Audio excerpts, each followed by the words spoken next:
I ask unanimous consent to speak for approximately 15 minutes, as if in morning business. Without objection. Thank you. I rise now for the 193rd time to wake up speech. And as I do so, we are coming up on President Trump's anniversary in office. Unfortunately, this occasion does not offer the American people much to celebrate. Behind the persistent tweets and the dog whistles, the Trump presidency has been a spectacle of special interest self-dealing. Billionaire donors have endless access, installing their operatives and pursuing their special interest goals throughout the executive branch. They are literally writing the rules in an unambiguous effort to enrich themselves ever more at the expense of everyone else. Fossil fuel barons are the new American dark money emperors. Carl Icahn, early on, got himself installed as a special advisor to the president on regulatory reform and began pushing for a change to the renewable fuel standard that would net one of his companies, CVR Energy, hundreds of millions of dollars. Icahn's insider campaign came to an end in August of last year, right around the time that a New Yorker article outlined the potential legal claims that could arise from his murky status and self-dealing. Federal investigators have since opened a probe into Icahn's time at the White House. Then came Murray Energy Corporation CEO and big Trump donor Bob Murray with his policy wish list for Trump officials. He called it his action plan. Murray had donated $300,000 to the president's inauguration, and he donated hundreds of thousands of dollars to political action committees affiliated with EPA Administrator and fossil fuel operative Scott Pruitt. In a Frontline documentary, Bob Murray bragged about giving the administration this action plan and that the first page was already done. Well, I was curious to see the Bob Murray action plan for the Trump administration, so I joined Senator Carper, our ranking member on the Environment and Public Works Committee, and asked the White House for a copy of the Bob Murray action plan. The White House ignored our request and to this date has never responded. I guess the White House was busy organizing Trump's nominee for second in command at the EPA, a lobbyist for, guess who? Bob Murray and Murray Energy. During the Murray Energy lobbyists' EPA confirmation hearings, he claimed he did not have the Bob Murray action plan. He admitted that he had seen the Bob Murray action plan at a meeting between Bob Murray and Energy Secretary Rick Perry last March. But he could not recall details of what was in the action plan or what was discussed in the meeting. Lobbyists for energy companies who get one-on-one meetings with the Secretary of Energy often, little note nor long remember, what went on at that meeting. Anyway, I asked the Department of Energy whether they had a copy of the elusive Bob Murray action plan. Shortly after my request, and before we heard anything from the Department of Energy, the magazine In These Times released photos of that March meeting that the Murray lobbyist had mentioned, between Secretary Perry and Bob Murray. There's Bob Murray and Secretary Perry. It looks like Bob Murray received a pretty cozy reception from the Energy Secretary. This gentleman, I believe, is a lobbyist, another lobbyist for Bob Murray and Murray Energy. After they got through the hugging, they got down to business. There's the Secretary, there's the CEO, Bob Murray, there's his other lobbyist, and this is the Bob Murray lobbyist who's now teed up to be the number 2 at EPA. And right there in the pictures is the Bob Murray Action Plan. This is a close-up of it, and the presiding officer can't see from there, and nobody on the camera can see, but if you look right here, it talks about power grid reliability in the cover letter signed by Bob Murray, which may have cooked up, since this was a meeting with Secretary Perry, Secretary Perry's power grid reliability proposal to the Federal Energy Regulatory Commission, which included huge subsidies to coal plants. So you have a coal company CEO bringing his action plan into Secretary Perry, on whose cover letter it talks about power grid reliability, and before you know it, Secretary Perry is proposing a power grid reliability project to the Federal Energy Regulatory Commission that just happens to give the coal industry enormous subsidies.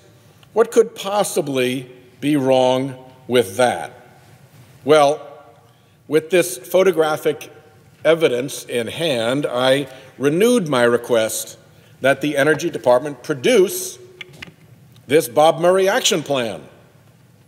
They were no longer able to pretend that they didn't have it because they had a picture of it with the Secretary on his desk. They nevertheless continued to stonewall me, saying, get this, that they would provide me the document after responding to FOIA requests from the public.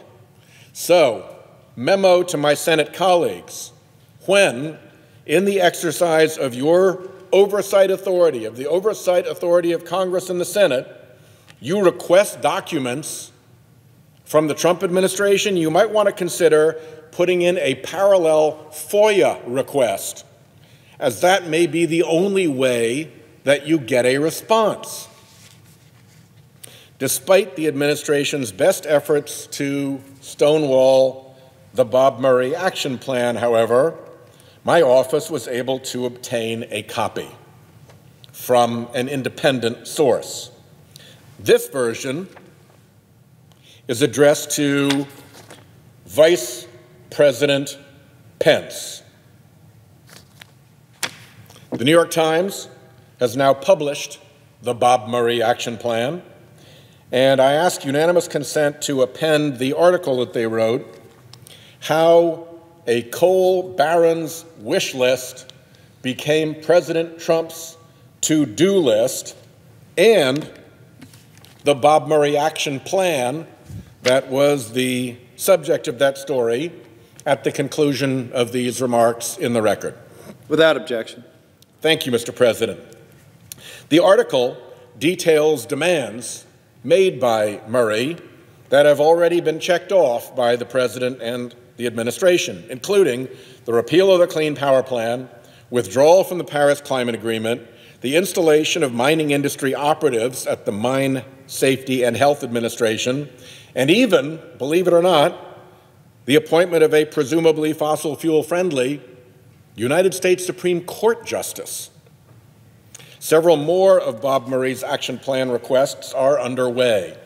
At the Mine Safety and Health Administration, now led by a former coal mine executive, Murray Energy and industry trade associations are working to undo Obama-era rules to protect miners.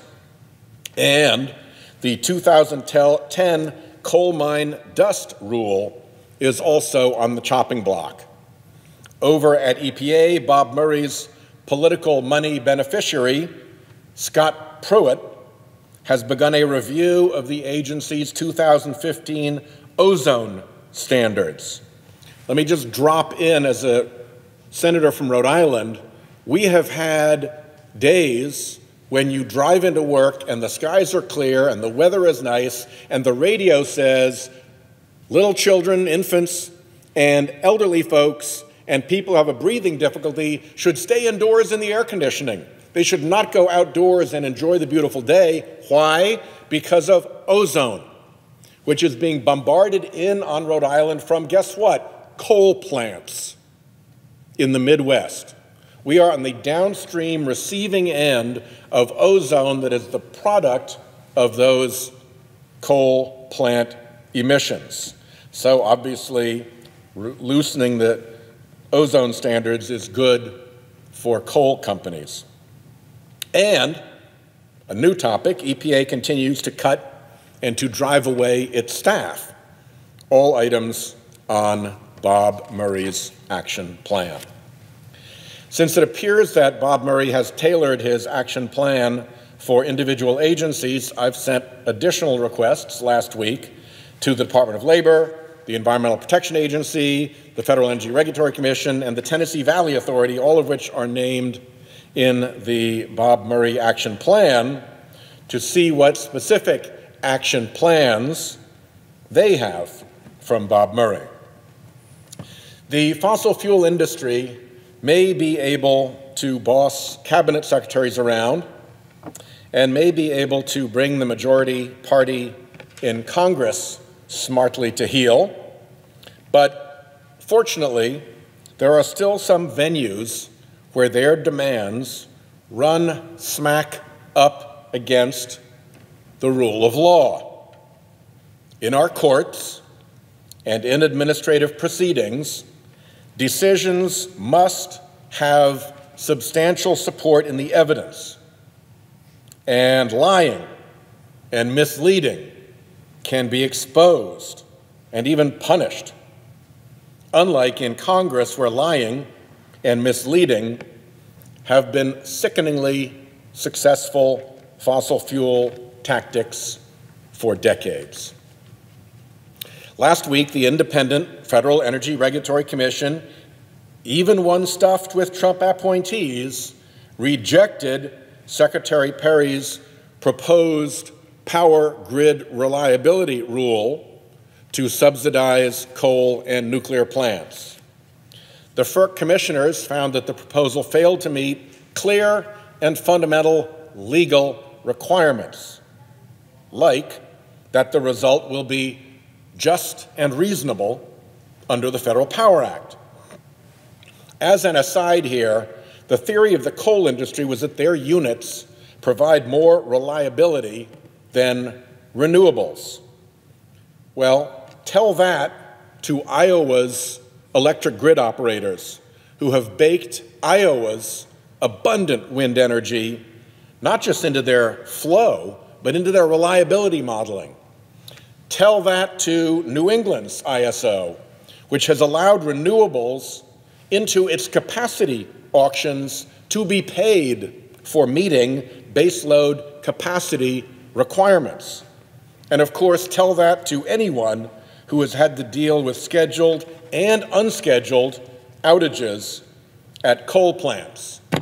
When I went on one of my climate visits to, in this case, Tennessee, I heard about a coal plant that had to be shut down because climate change had warmed the river and shrunk the flow so that the river used to cool the plant was no longer adequate to cool the plant, and they had to go into an unscheduled outage. Wind and solar are very reliable, and the ISOs have baked the algorithms that quantify their reliability into their grid reliability planning. The coal is reliable and renewables aren't argument may pass muster on talk shows, but in the real world of grid operators, It's nonsense. FERC, as a rule of law agency, is required to face that fact. America's courts also stand in the way of the Bob Murray Action Plan agenda. Murray, for instance, has demanded that EPA overturn its 2009 endangerment finding, the administrative finding that greenhouse gas emissions like carbon dioxide and methane and so forth threaten the public health and welfare of current and future generations. That is their finding, that those greenhouse gas emissions threaten the health and welfare of current and future generations. That's why it's called an endangerment finding, because of the danger to the public. Well, good luck challenging that determination in a court of law.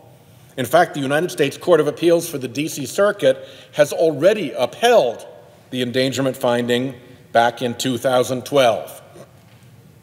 Even the fossil fuel flunky running the EPA now knows better than to challenge that endangerment finding. If he thought he could, he would in a heartbeat. But he is clever enough to know what an avalanche of climate evidence would fall in on his head if he tried. Witnesses from virtually every leading state university in the country, from Alaska to Oklahoma to Georgia to Maine, expert scientists from our national laboratories, from Idaho or Tennessee, our national security agencies and our military, America's government watchdog agencies like the GAO and the GSA, and even the Trump administration's own recent climate report, all would pile on the conclusive evidence of climate change. And on the other side would be what?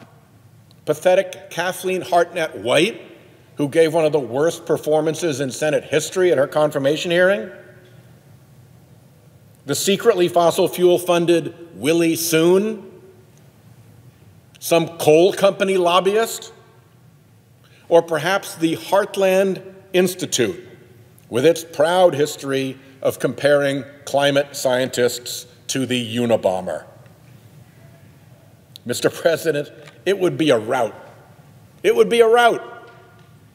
And even Pruitt knows it. And the reason it would be a rout is because of the rule of law. The rule of law requirements of the Administrative Procedures Act, the rule of law specter of judicial review, and the rule of law sanctions that courts impose for false evidence. Certainly, Bob Murray and his surrounding crowd of bad-acting fossil fuel billionaires know how to throw their political weight around.